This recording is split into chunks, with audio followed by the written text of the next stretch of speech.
not to lock us on my way up.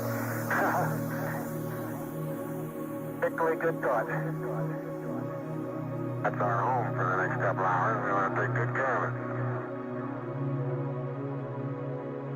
Okay, I'm on the top step and I can look down over the RCU and landing gear pad.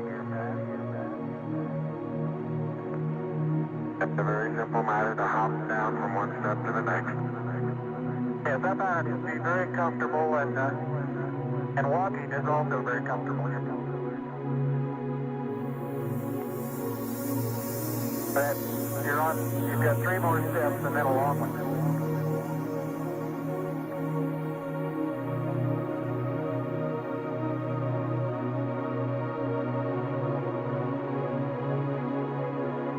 Okay, I'm going to leave that 1 foot up there and both hands down about the 4th rung up. There you go.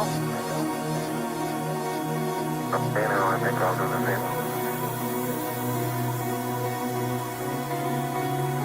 One more. Got another inch.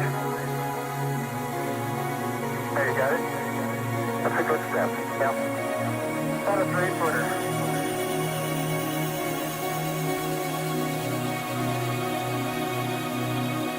Beautiful, beautiful. Isn't that something? I had nervous from flight out here. Magnificent desolation.